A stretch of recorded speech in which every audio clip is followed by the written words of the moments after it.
A história é contada até hoje no Mineirão, em Minas Gerais. A lenda dos 7 gols. Será que ela aconteceu? Será que ela não aconteceu? Mas ela começa antes, no sonho de um garoto chamado Roberto, que era meio gordinho quando criança, e aí os vizinhos falavam que ele parecia uma batatinha. O Batatinha cresceu e virou Batata, e o Roberto Batata começou jogando futebol numa equipe amadora e depois foi jogar no Cruzeiro.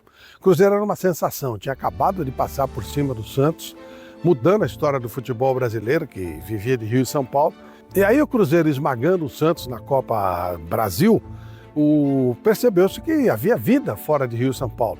E aí, a partir de 71, teríamos um campeonato brasileiro envolvendo várias equipes, inclusive o Cruzeiro, que ganhava um outro status em Minas Gerais, onde nos anos 40, 50, América e Atlético Mineiro que eram os times mais populares. Aí o Cruzeiro virou o gigante que virou hoje. Em 1975, o Internacional tinha um time extraordinário. O time de Rubens Minelli ganhou o Campeonato Brasileiro em cima do Cruzeiro, que era, nessa altura já, o Cruzeiro sem Tostão, sem Dirceu, mas era o Cruzeiro de Jairzinho, era o Cruzeiro de Nelinho e era o Cruzeiro do jovem Roberto Batata. Roberto Batata tinha feito muito sucesso em 75, sendo inclusive convocado para a Copa América, onde fez 100 jogos, todos os jogos e 3 gols. Era uma sensação, era um nome muito bem credenciado para a Copa de 78, mas estamos em 76.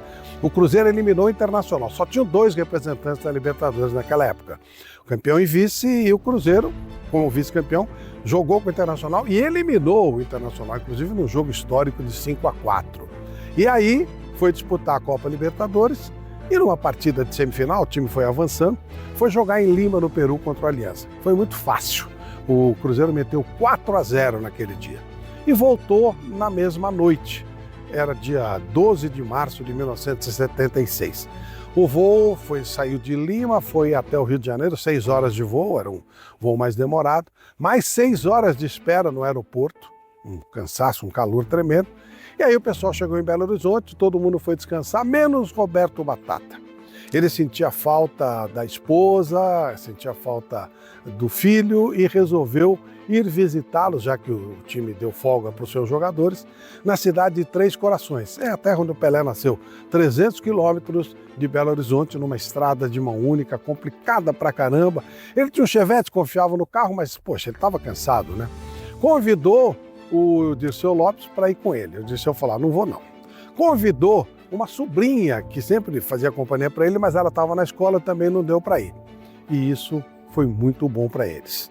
No meio desse trajeto, Dirceu Lopes saiu da pista, raspou num carro dos Correios e bateu de frente com um carro de uma tecelagem que inclusive serviu o Cruzeiro e cujo motorista era amigo dos jogadores do Cruzeiro.